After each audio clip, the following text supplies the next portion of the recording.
Welcome to the early game guide of Granblue Fantasy. Here, I will guide you through the early game, what to do and what not to do, as well as how to spend your resources. First, let's talk about crystals. Crystals are in-game currency that you can use for some stuff, but mainly you will want to use them on the gacha.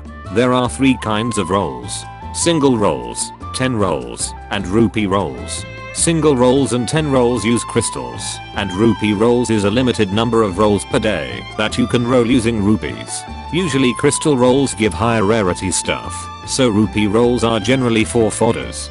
10 rolls gives guaranteed senior or SSR, so it's recommended to save for 10 rolls. It costs 300 crystals to do a single roll, and 3000 to do a 10 roll. In the early game, you only want to spend crystals per roll. You also don't want to roll outside of double SSR events. The events I'm talking about are Legfest or Gala, and Flashfest. These 2 events gives you double rates of getting SSR, which is 6%.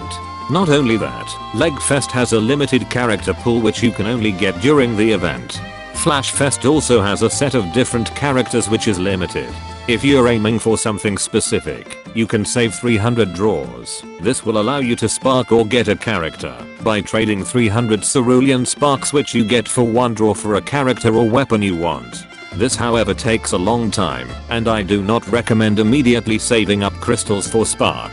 I recommend getting a few SSR characters for the early game to help progress your grid and stuff before heading to spark. Let's talk about grids. There are a few types of grids, but in the early game, assuming you are not a whale, which is someone who pays a lot of money, or insanely lucky, you should aim for a base Omega grid. Omega grid is an assortment of weapons which consists mainly of Omega weapons. How do you get Omega weapons?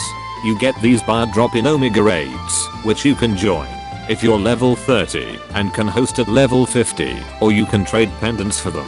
In the early game, your main pendants is the Renown pendant. Pendants are gained through non-event raids. The amount of pendants you gain is dependent on the amount of honors you have in that raid. Haha, get it? Dependent? No, okay. You also gain more pendants if you end the raid with lower rarity characters on your front line. Now we go to quests. Before you get to level 50, which is when you can start hosting Omega raids, you should do story quests. I recommend doing them up to chapter 24. After chapter 24 you can keep going or stop, depends on you. You should also do the side quests, since every quest you clear gives you 50 crystals. If you finished chapter 24, you'll unlock 6 different raids that are important. You actually unlock more than 6, but these 6 are the only ones you want to farm. These 6 raids are Shiamat, Colossus, Leviathan, Yggdrasil, Luminera, and Celeste. These 6 raids correspond to the 6 element in the game. You should do every single one of these raids every single day if possible, because you gain pendants and animus. Animus are balls that have the boss's faces on them, which is useful for uncaps, and is a material needed to host Omega raids. Those 6 raids have 2 difficulties, normal and hard. Do the normal ones first, then once you are actually strong enough to do hard, do the hard ones instead. Also don't forget to request backup if you aren't strong enough to solo the raid.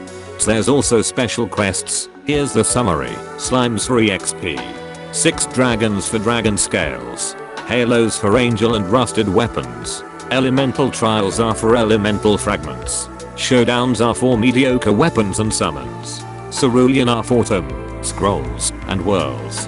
Violets are for prisms, and Scholar trials are for orbs. You have 2 main non-currency resources in the game, which is AP and EP. AP is used when you do quests, host raids, etc. Note that in the early game main story does not consume AP. EP is used when joining raids, which you can do by clicking the raid button. In the early game, you want to join Omega raids, as many as you can. And if you're still weak, consider Leaching.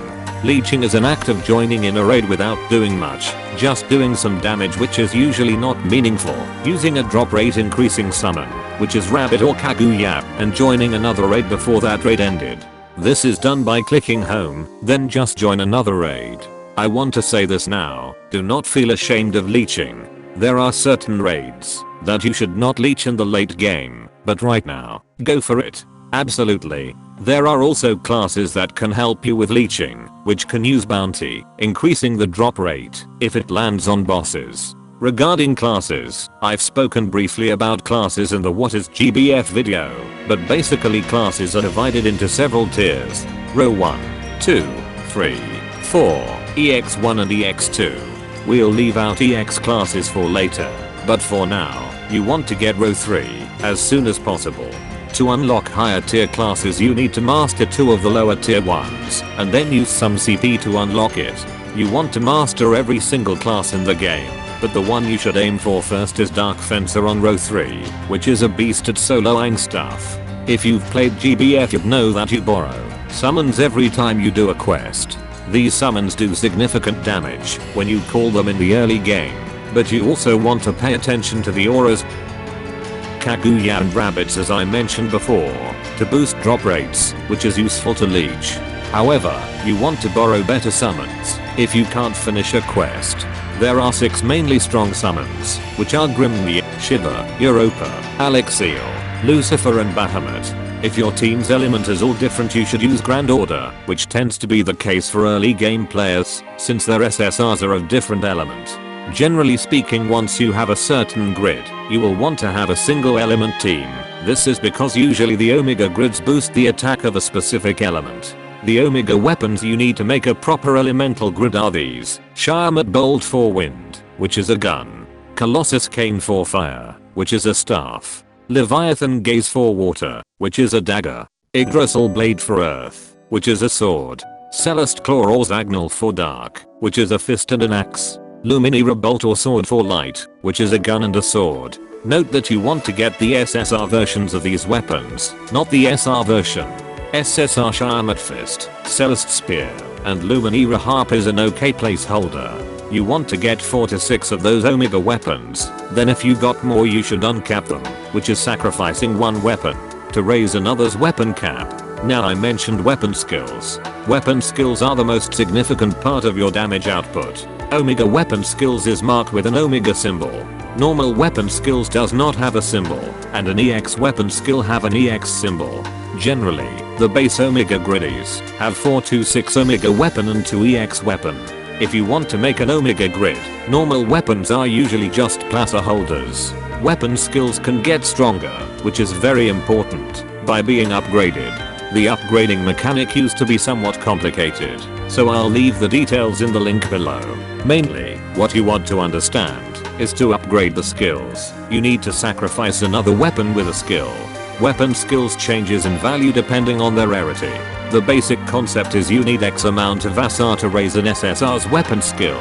X is 2 multiplied by the current skill level. 1 SR is equivalent to 4R, which means a skill level 1 SSR weapon would take 2 SR or 8R weapons to get to level 2. Note that this formula only applies on upgrading SSR weapons, and if all of the materials are skill level 1, you want to get your Omega weapons to skill level 10, and again, please read the wiki on this. The easy way of learning is also by simply upgrading a weapon. Then when you select the materials, you look at the percentage of the skill level raise, which you want to get to 100, maybe 99 is also fine. SSR weapons that you got from gachas are mainly to be reduced. Reducing a weapons means you will get the stones, depending on what type of weapons you reduced. These stones are needed for some weapon uncaps. You can also reduce senior weapons if you need stones. Just note that old gacha weapons have higher amount of stones if they are gacha weapons compared to farmable weapons. This is also true for summons and reducing them to get elemental quartz. Don't forget to also finish your pin board. That's all, mainly that you need to know during the early game. If you're confused about something you can look it up on the wiki or simply comment down below. I'll do my best to help you. That's about it for now. Please check the description for links and things I missed. Like, comment, subscribe, all that stuff, blah blah blah, and see you later peeps. This next part is just an update about me, so you're free to click away now. Hello, Franzi here. I know I said I was going to release this guide sooner, but a lot of things got in my way. I'm trying to balance out GBF, life, college, and assignment at the same time, so sorry for the late upload. The editing on this video took a really long time as well. This is because I'm still learning how to use Premiere. Hopefully I'll get better at it in the future. You bet there's going to be more specific guides, but I can't really give you a date on that. So thanks overall, bye.